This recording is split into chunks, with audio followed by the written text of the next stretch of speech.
Now Hector came to Troy, and the Scaean gates, and the oak tree, and all of the Trojan wives and daughters, they ran all around him, all of them asking after their brothers or their sons, their neighbors, or their husbands. And Hector told each of them in turn to go and pray to the immortal gods.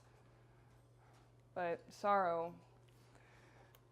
followed many of them. But Hector himself, he went to Priam's very beautiful house. Do you know that it was completely made with porticos of polished stone? And there were 50 bedrooms on one side, all built in a row. Those were for Priam's sons and their wedded wives. And then across the way, across the courtyard, there were 12 more rooms, bedrooms that were roofed. Those were for Priam's son-in-laws and their modest wives. And it was there, in the courtyard, that Hecate, who is Hector's mom, who has many gentle gifts, came and found her son. Can you hold that for me? Thank you. And she came and she held him by the hand and she called him by name and she said, "My child, why have you left the bold battle? Is it because you're worn out by those Achaeans with their bad names, those who are fighting all around our city? Has your heart driven you to come up to the Acropolis and raise your hands to Zeus? If so, then take this wine.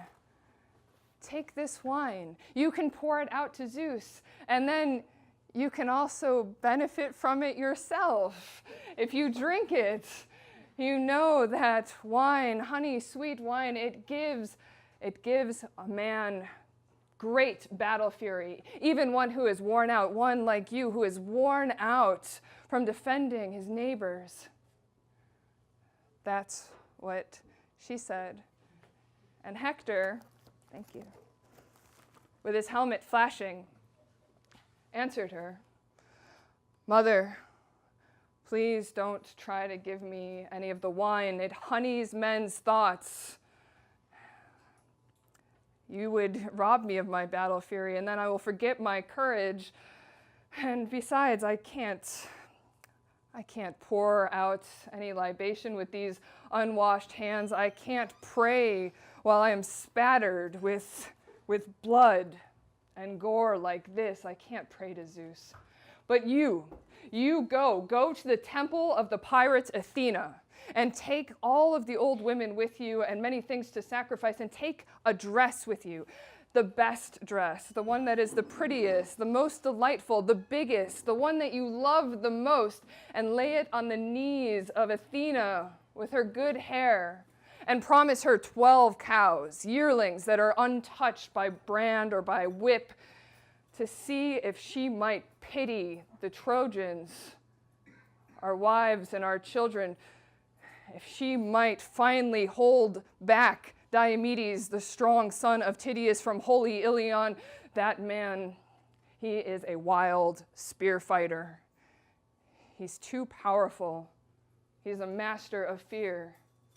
So go now to the temple of Athena the pirate.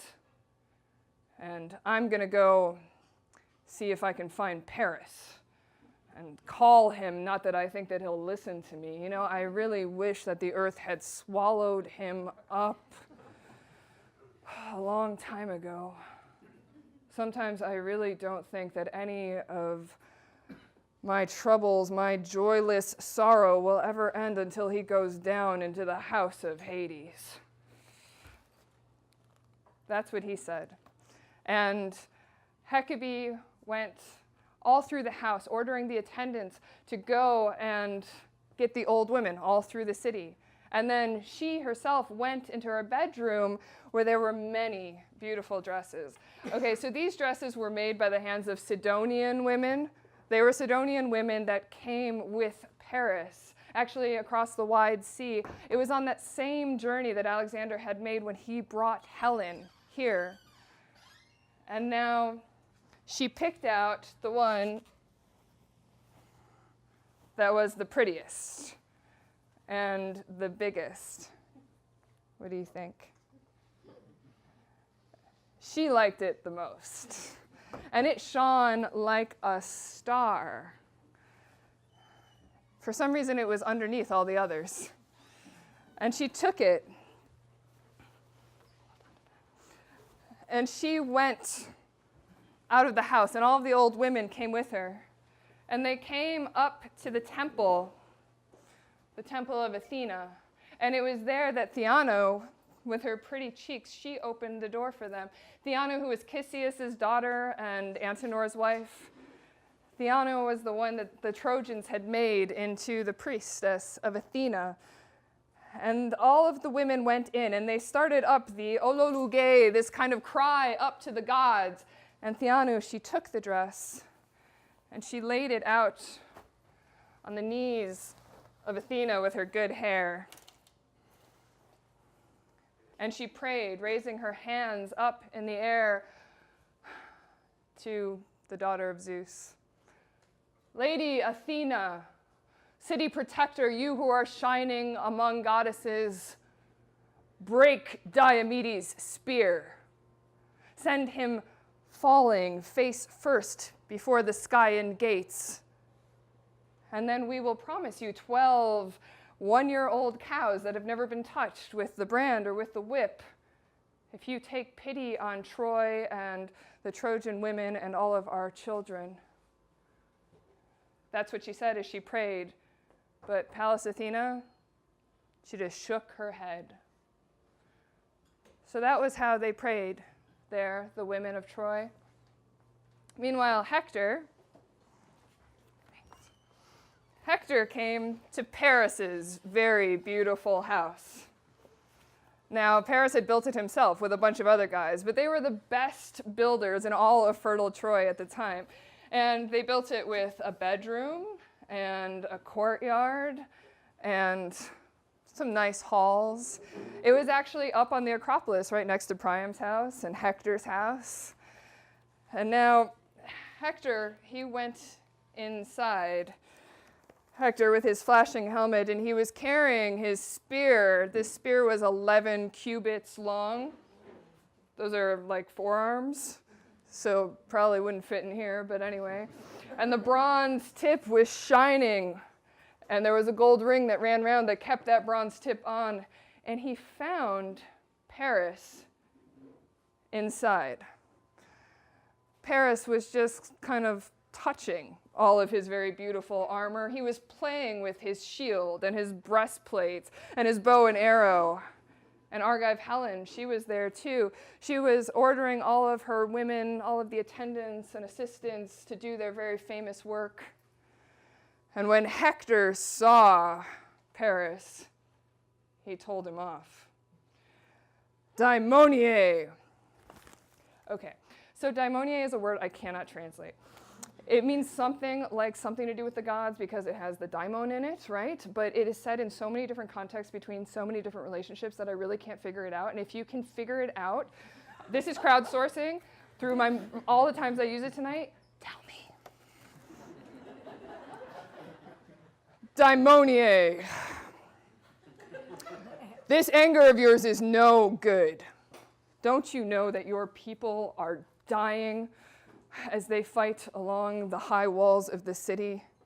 That it is because of you that the battle burns all around our city. You yourself would fight with any man who held back in battle. So now get up before this blaze consumes our whole city. That's what he said. Can you hold that for me? This is the time. And Paris was like,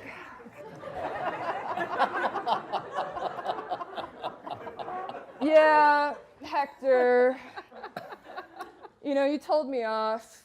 You're right to tell me off. I mean, you're not right. But it's not because of some anger or resentment towards the Trojans that I decided to come into my room. It's because I wanted to turn my heart over to grief. But just now, my wife, she was convincing me with soft words to go back into battle. And I also think that this would be more desirable. I mean, you know, you lose some, but you win some. So do you want to wait for me while I'm putting on my armor of Ares? Or, I mean, you can also just go. I can follow. I think I can catch up with you. That's what he said. And Hector, with his shining helmet, did not answer him. Thank you. And now Helen spoke to Hector with honey words.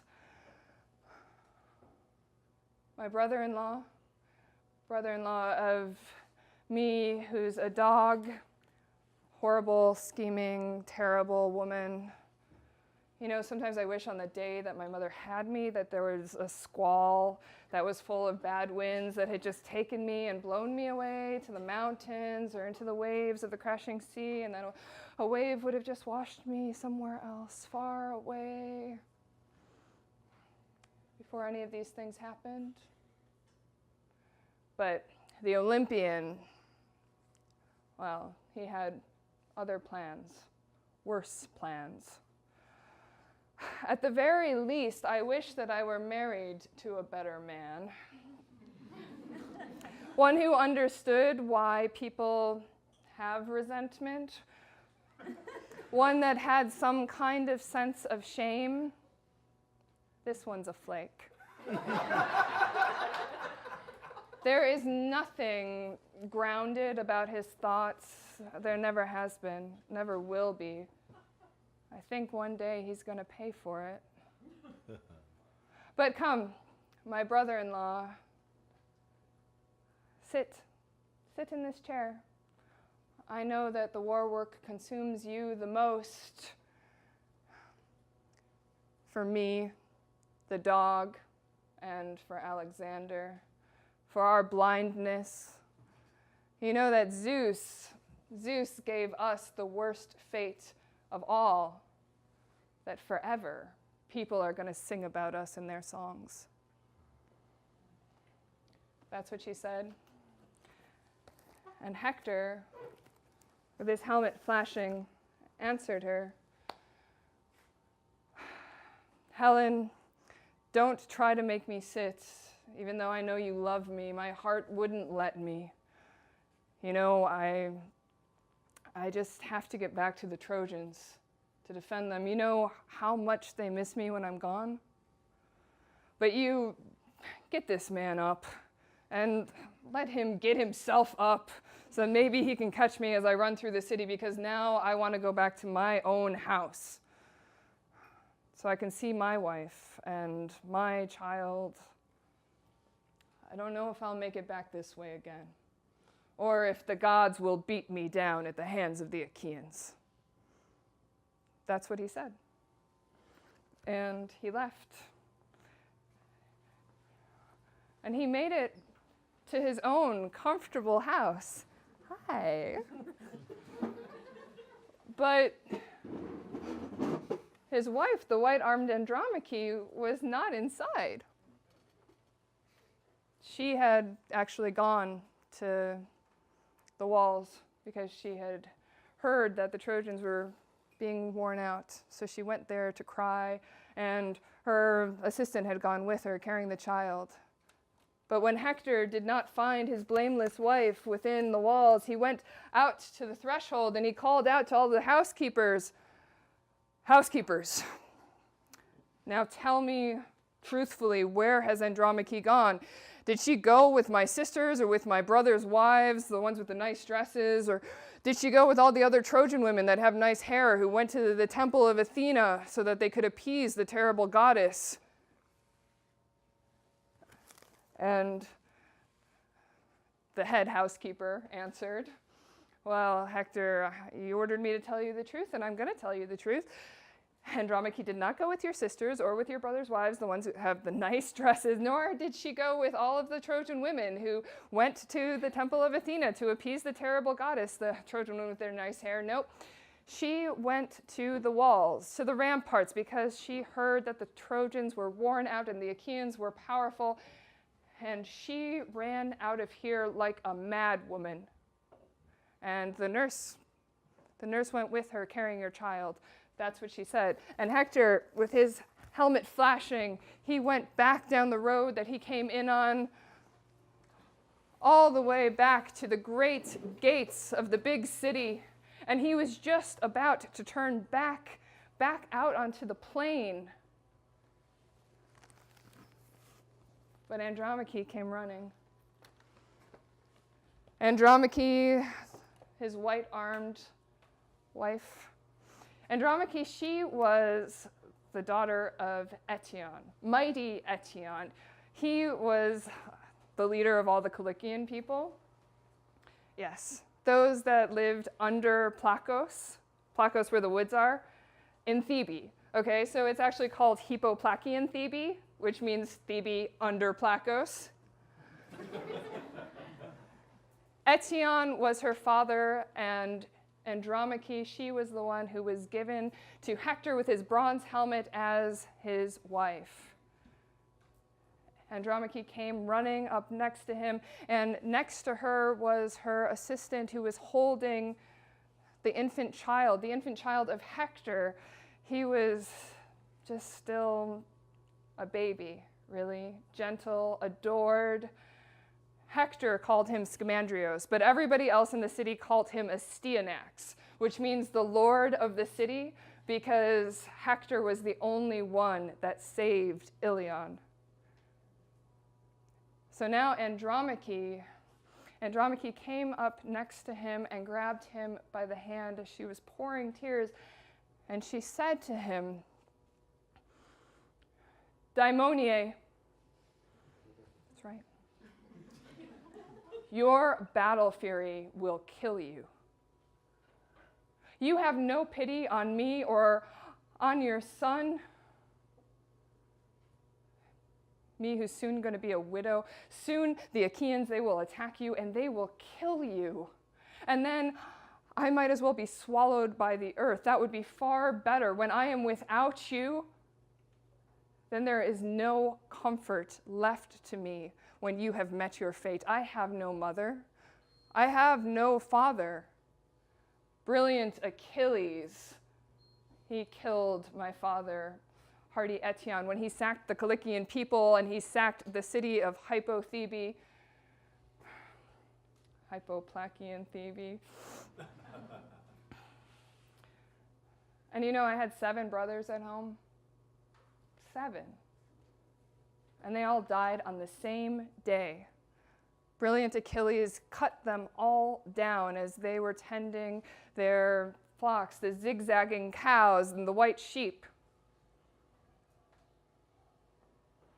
I mean, Achilles, he did respect my father. He burned him in all of his armor.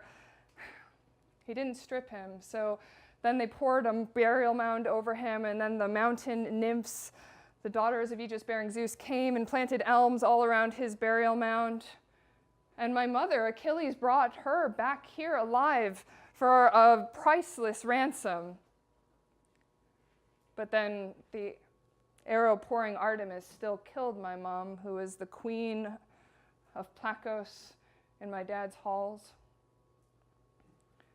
So Hector, you are my mother, you are my father, you are my brother, and you are my husband, a man just in his full bloom. So pity me. Stay here on the ramparts. Don't orphan your child, don't widow your wife. You can have the men take a stand. Here, by the fig tree. That's where the best of the Achaeans, they've attacked there 3 times already with the Ajaxes and famous Idomeneus and the Lord of Men, Agamemnon. I don't know if it's from some kind of divine knowledge that they keep running there trying to mount the city walls, or if it's just their own hearts that are urging them. That's what she said. And Hector, with his helmet flashing, answered her. My dear wife, don't you know that all these things matter to me as well? But how terribly ashamed would I feel if I tried to sit out from battle? My heart won't let me do that. I learned to always be excellent, to fight in the front lines, and to always win glory for myself and for my father. But I know this thing, I know this in my thoughts and in my heart, that one day all of holy Ilion will be destroyed. And Priam and all of Priam's people with their good ash spears. And when that happens, there is no pain that is going to be so great. Not the pain for all the Trojans, not the pain for my father Priam, not the pain for my mother, the lady Hecabe, not for all of my brothers who are so excellent, so many of them who have gone down in the dust at the hands of their enemies. None of that will match the pain that I feel for you when they take away your day of freedom, where they take you off to work at some other man's loom, carry water in Messos or Hypera, and then you won't want to, but you will be so forced. And then some man will see you crying, and he will say, there goes the wife of Hector. He used to be the best of those that fought around Troy when they were fighting all around Ilion. And that will be a fresh grief to you, because you will think about being widowed of a man that could have defended you from your slavery.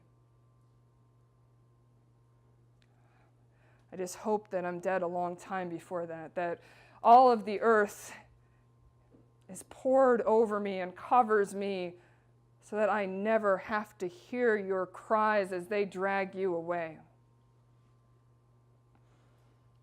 That's what Hector said. And he reached out for his child, the infant, but the child screamed and went back into the chest of the woman that was carrying him. He was terrified when he saw his father in the massive bronze helmet with the terrible horsehair crest nodding from on top. And so Hector laughed, and the lady mother, Andromache, laughed, and Hector took off his helmet, and he put it on the ground, and he took the boy, and he kissed him, and he threw him in the air, and he held him up, and he prayed to Zeus and all of the immortal gods. Zeus and all the immortal gods, let this boy be just as awesome among the Trojans as I am. Let him be good in terms of how strong he is. Let him rule all of Ilion with force. Let him bring the bloody spoils of his enemy as he comes back in from battle alive and delights his mother.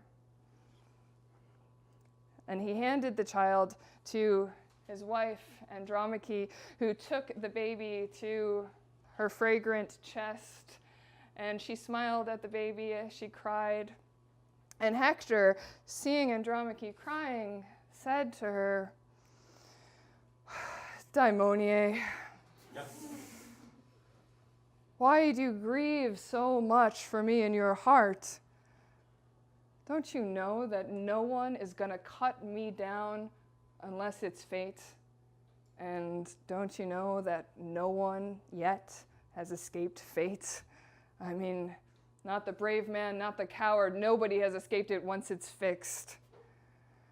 So just go home. Go home and do your work. Work at the loom and with your spindle. Order all the other ladies to do their work. And let all of the men who were born here in Iliad worry about the war, especially me." That's what he said. And she went back to her house. But the whole way, she kept turning back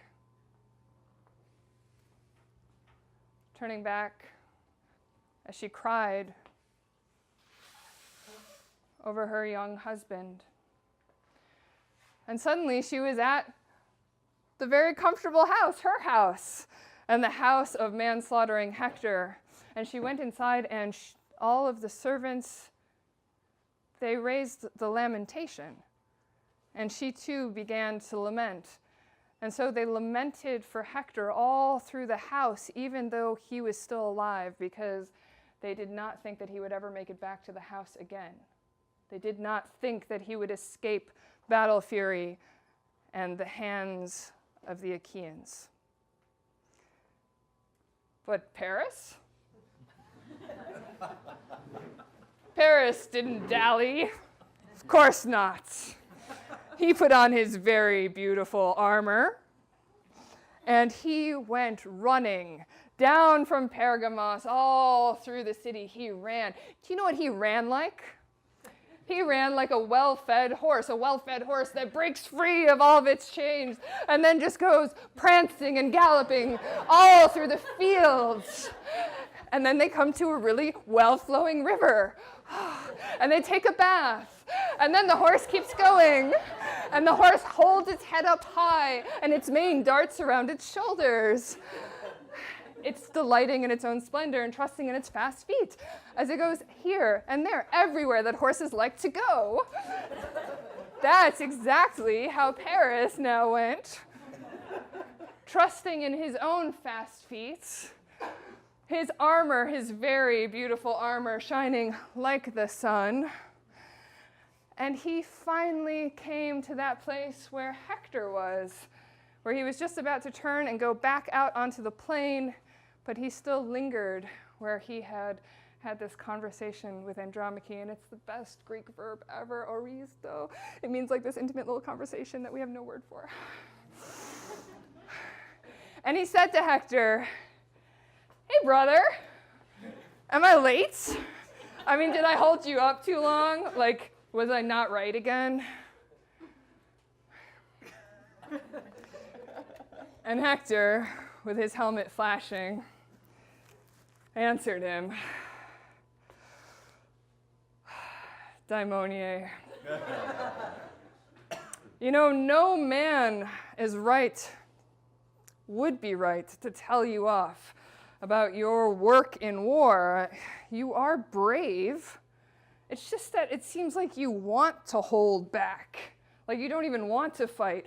And so my heart hurts when all the Trojans say these shameful things about you, the Trojans who are working so hard for your sake. But, you know, we will make all of these things right if Zeus lets us. And we will get a huge mixing jar of wine, and we'll put it out for all of the immortal gods. On that day that we are free, when we have finally driven the Achaeans with their very nice shin guards out of Troy. That's what Hector said. And now Hector, shining Hector, ran out into the plain. And so did Alexander, Paris, the two of them ready now to fight and to make war. To the Trojans, they were like, okay, you know when there's people and they're crossing the wide sea and they're in a boat, but they're having to row and they're getting so tired that their limbs are just so worn out. And then all of a sudden, Zeus sends an amazing fair wind. That's how the Trojans felt when they saw these two coming into battle. And both men, right away, they got their man. First, it was Paris. He killed Menestheus. Menestheus, who was Erythreus' son, Erythreus the club fighter. He was from Arne, and he was the son of Erythreus and Philomedusa with her beautiful cow eyes. Next, it was Hector. Hector went after Iphineus, who was the son of Dexias, and he stabbed him straight through the neck. And his limbs went slack. Then it was Hippolochus' kid, Glaucus. Yes, he killed Aeneas. He stabbed him right in the shoulder as he was getting up on his chariot, so he fell off of the horses, and his limbs went slack. And Athena, when she saw these ranks of Argive men just dying, well, she darted down from Mount Olympus.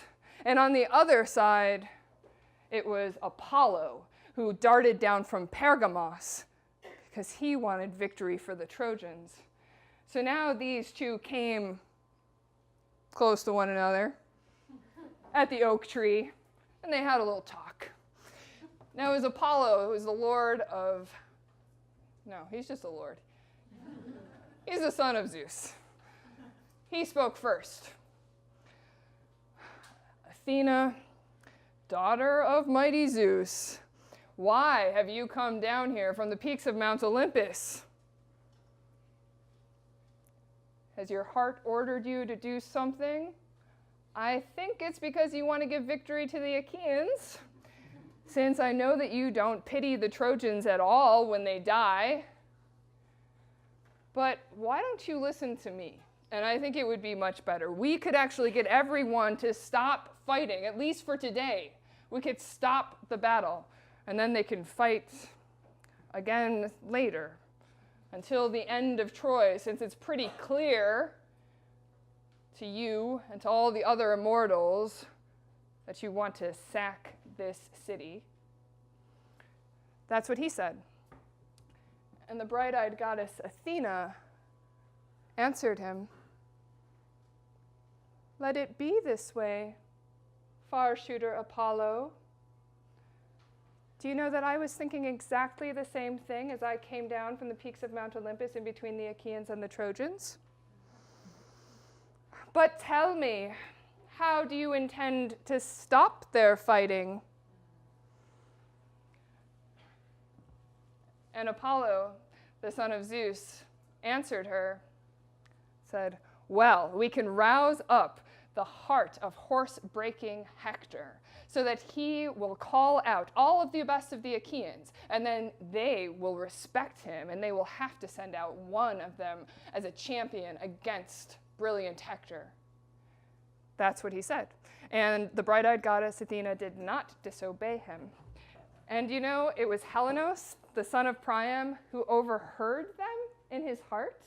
And he knew exactly what the gods were planning. And so he went and stood next to Hector and spoke to him. "Hector, son of Priam, you who are like as much of a genius as Zeus is, why don't you listen to me? After all, I am your brother. So I think that you should sit down, all the Trojans, and sit down all of the Achaeans, and then you should go and call out the best of the Achaeans and see if one of them will fight against you in single combat. And then, well, don't worry, you're not going to die. It's not your destiny to die. It's not your fate to die. I heard it from the gods who always are. That's what Helenos said, and Hector, he was happy in his heart.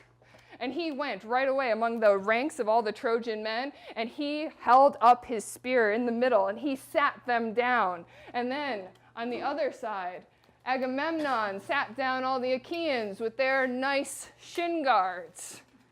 That's right. And then the gods, too, they went and sat down. Apollo and Athena, they made themselves into birds. They actually like vultures. It's a little grim. And they went and sat way up on the oak tree, so that they could be delighted watching. And now, all of the ranks of men sat down all along the plain. How did they sit down? Well, it was like a wave.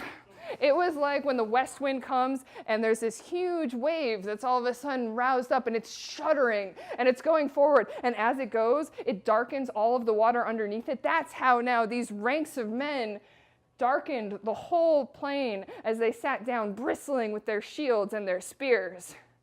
And Hector went and spoke out amongst them. Hear me, Trojans, Achaeans, with your very nice shin guards. I'm going to tell you what my heart is telling me to tell you. It's clear that Zeus is not going to let our treaties stand. It's clear that the gods have ill will towards both sides, and they are going to continue to do so either until we, well, you, come over our walls and sack our city, or you go down, beaten down by your hollow ships. So I'm going to put this out there, and I want Zeus to be my witness. I want any man who feels like he can in his heart face me, come as a champion out against brilliant Hector. And if I kill him, well, I'll get to that in a minute.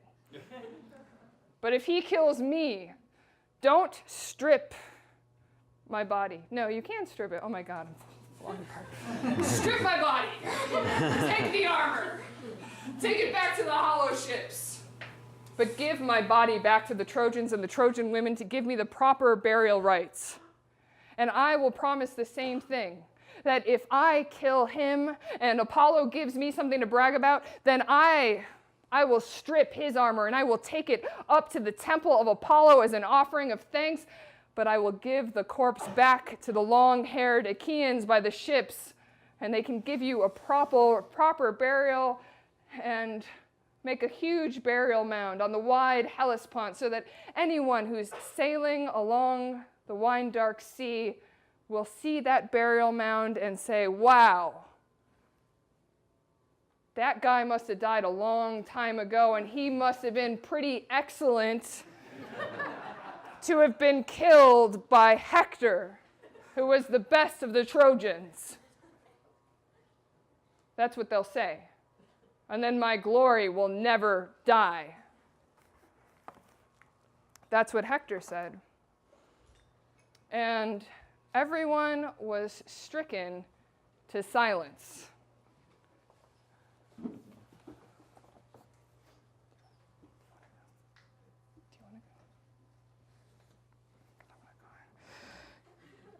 I mean, they were too ashamed to say no to Hector, but they were definitely too scared to say yes.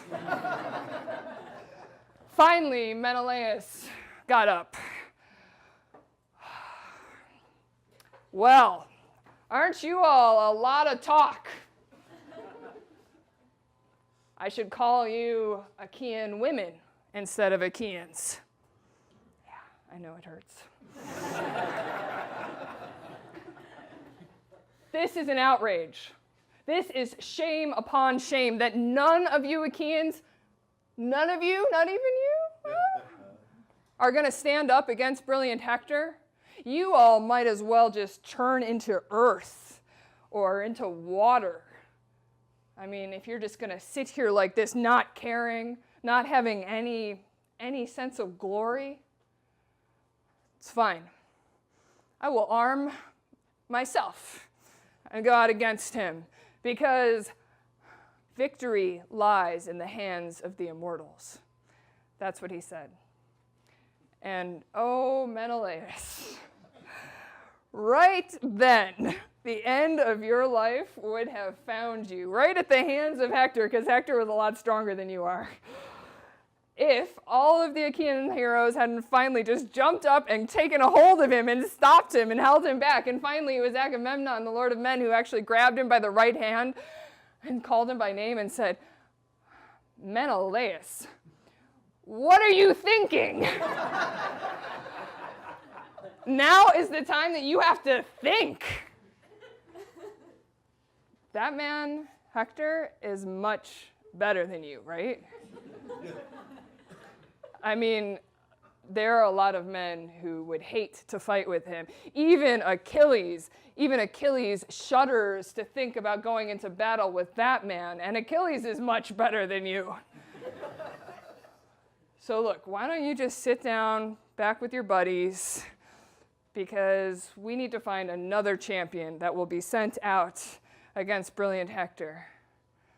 I mean, and even Hector, even though he has no fear and is insatiable when it comes to battle, I think even Hector would take a knee if he had the chance to escape from battle and the dreadful fight alive, right? That's what Agamemnon said. And Menelaus's buddies were ecstatic, and they came and started taking off his armor. But now it was Nestor who spoke out to all of them.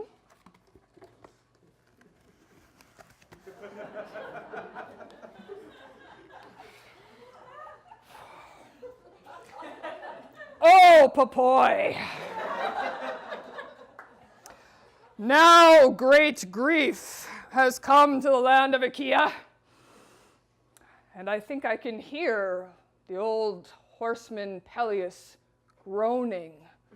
He who is the counsel bearer of the Myrmidons and their best orator. Do you know, when I went to Peleus's house and I told him what a force I had gathered for this expedition, he was delighted. But now, if he heard that none of you are going to fight against Hector, well, he would just lift his hands up in the air to Zeus, and he would want to go right down into the house of Hades. By Father Zeus, by Apollo, by Athena, if only I were as young now as I was when the gathered Pylians fought with the Arcadian spearmen. They were at the river Kalendos, but it was by the streams of the Ardanos. It was by the walls of Phaea. Yes, it was there that Eurythalion came as a champion and called out all of the best. Eurythalion, and he was wearing the hero's armor, the hero Erythros, the club fighter. You know, they called him a club fighter. It was the young men and the women with their pretty waists. They all called him a club fighter because he did not fight with the long spear or the bow and arrow. No, he fought with the iron club. That was how he broke through the ranks of men. But Lycurgus killed him with a trick, not because he was stronger. He got Erythros into a very narrow road where he didn't have the room to wield his massive iron club. And then Lycurgus, he was too fast, and he stabbed him in the middle of the belly with the spear, and he fell down backwards, Erythros, into the dust. And then Lycurgus stripped that armor that Ares had given, and Ares let Lycurgus take that armor home. And then Lycurgus, he got old in his halls, and he gave that armor to his favorite sidekick, Talya. And it was that armor that Talya was wearing when he came and called out all of the best men. And they were all too scared. They were all terrified. None of them would dare, except me. And I was the youngest of all the men gathered there. That's right. And I killed him. Athena gave me something to brag about because I killed the greatest, the biggest man there ever was. And when he fell, he was so huge, he was lying here and lying there. If only I were as young now, then I would surely take brilliant Hector. And you lot, best of the Achaeans, not one of you will stand up against him? That's what he said. Shaming the Achaeans. So that 9 stood up. First, it was the Lord of Men, Agamemnon. Hey. Next, it was the strong son of Tydeus, Diomedes. 2 Ajaxes.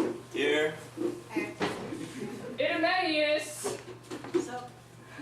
Idomeneus' super sidekick, Meriones, who was like Enyalus, the city sacker, no, the manslaughterer in war. Then it was Eurypylus, the son of Euaemon. And Thoas, the son of Andromache. Yeah. And Odysseus. Present. Really? And when Nestor looked at all those, he said, ooh, we're gonna have to draw lots to see who gets to fight Hector. And whoever fights Hector, well, he will be a great benefit to the Achaeans, and he will be a great benefit to himself if he escapes from the dreadful battle with his life. And now a herald came and got the golden helmet of Agamemnon, and they ran around. And each man made his mark on their lots, and they threw the lots in the helmet.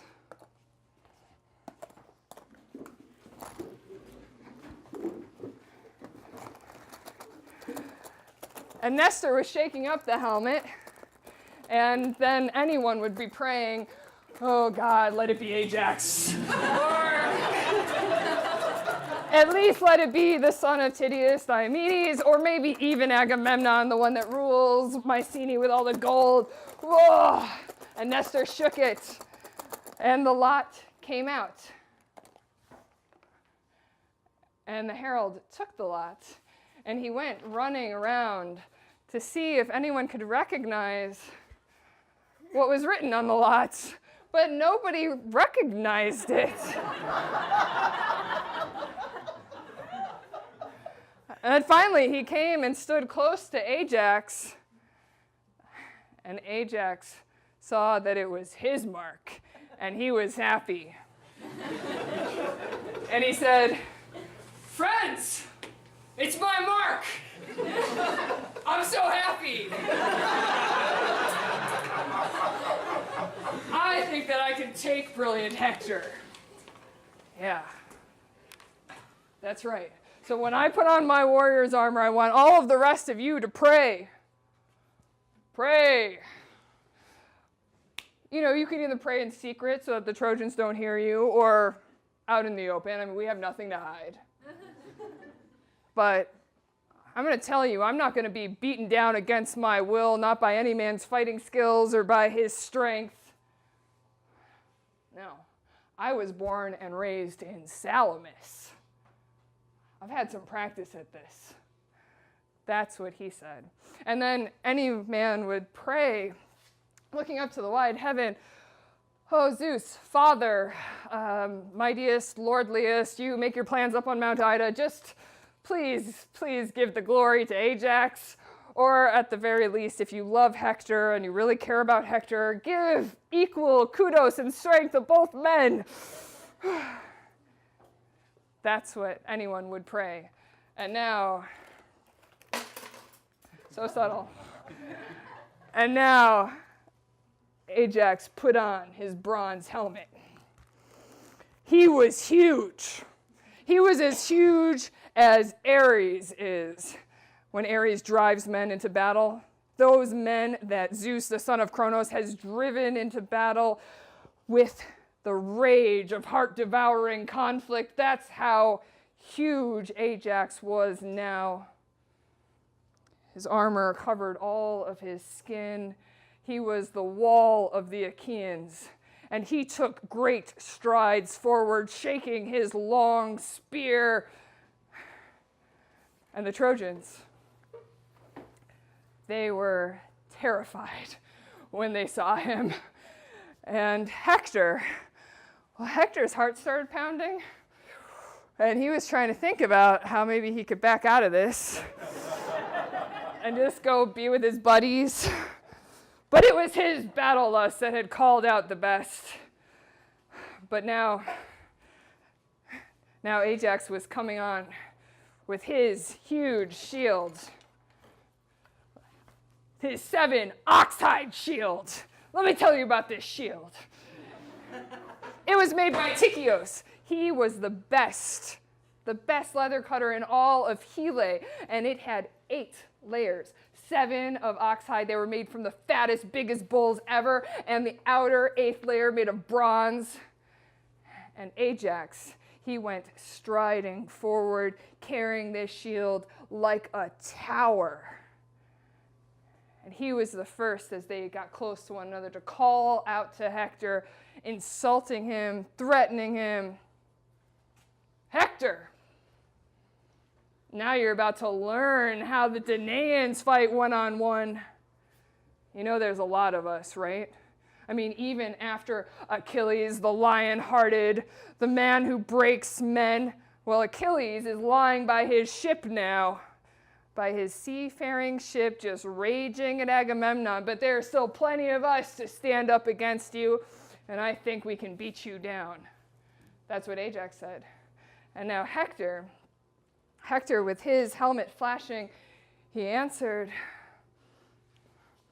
Ajax, son of Telamon, you who are the marshal of men, don't talk to me like I'm some little child or some woman who doesn't know anything about war. I know all about the man-killing battles. I know how to move my shield to the right and to the left. I know how to fight with the bullhide shield. I know how to rush into the roar of the horses. I know how to dance on the dreadful field of Ares. And right now I think that I can hit you. I don't even have to be in secret or hide. I think I can hit you out in the open. That's what he said, and he balanced and threw his long shadow spear, and it hit Ajax's terrible shield. It hit that 8th bronze layer, and it went through 6 hide layers, and then it just stopped in the 7th hide layer. And now it was Ajax's turn. And Ajax, he balanced his long shadow spear, and he threw. And it hit right in the middle of Hector's perfectly round shield, and it busted straight through the heavy browns and went through his breastplate, right along the soft part of the skin, and through his tunic, and he leaned out of the way, avoiding death. And now both men picked up their spears. These men, they were like lions who eat raw flesh. They were like wild boars. Their strength in their chest never, ever tires. And now it's Hector's turn. And he hits Ajax again, right on the middle of his shield where the boss is. But the tip just bounces right off. It's useless. And now Ajax goes again, and it goes straight through Hector's shield again, and it cuts him along the neck so that the black blood flows. But now Hector doesn't stop fighting. He grabs a black, jagged rock from off the ground, and he throws it at Ajax. But it just echoes off of his bronze shield. And now Ajax goes and gets an even bigger rock. And he throws it with all of his weight, hurtling and hurtling and hurtling. And it hits Hector so hard that it knocks his knees out from under him. And he's trapped, lying on his back under his shield. But Apollo puts him right up again. And now they would rush at one another with swords. Except that the heralds came. The heralds that are the messengers of Zeus and men. There was one from the Trojans and one from the Achaeans, Talthybius and Idaeus. They were both men who were inspired. They came out in the middle of everyone, holding up their scepters. And it was Idaeus who said an inspired word. Children, stop fighting. No more time for war. You know, Zeus loves you both, and you're both great spear fighters. We all know that. But now it is nighttime, and it's good to listen to nighttime. That's what he said. And Ajax was the first to answer and said, Idaeus, it was Hector's battle lust that called us out, so let him be the first to answer you, and I'll follow whatever he says to do. That's what he said. And Hector of the helmet flashing said, oh, Ajax, you know, God made you big and strong and wise and the best spearman of all the Achaeans. So yeah, I think maybe we should stop fighting now. We'll fight again later until gods give us somebody the victory. But now it's nighttime, and it's good to listen to the nighttime. And you can go back to your Achaeans, your neighbors, your friends. They'll all be so happy to see you. And I'll go back to the Trojans, the Trojan women who wear long dresses, and they will be so happy to see me. And they'll go and make a divine assembly for thanks for me. But come on, let's exchange gifts. Let's exchange gifts so that everyone knows that we fought and parted ways, but we had a moment of friendship. That's what he said. And they exchanged gifts. So Hector, he gave a silver-studded sword that was in its sheath, and it had its wide belt. And Ajax, he gave a purple, shiny Zoster, the war belt. Yeah, and they both went back to their own people, Ajax to the Achaeans and Hector to the Trojans. And the Trojans and the Trojan women were so delighted to see Hector. They didn't think that they would see him alive again. They didn't think that he would make it out and escape Ajax's hands. And Ajax, well, the Achaeans with their nice shin guards, they led him to Agamemnon, to brilliant Agamemnon, delighted in his victory.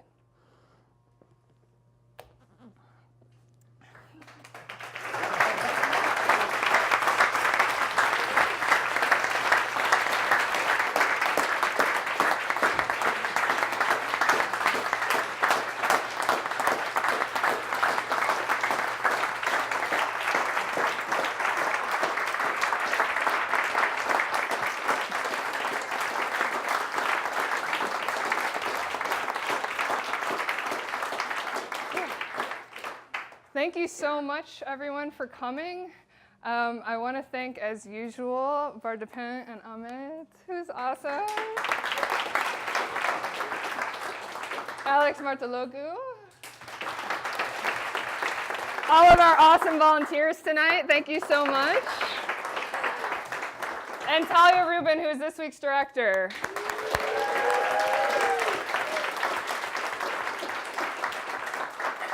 Please come back next week. It'll be Stephanie Buxton directing, and I will gently remind you to try to get here a little earlier so we can start on time. Thank you so much. I hope you all have a great week.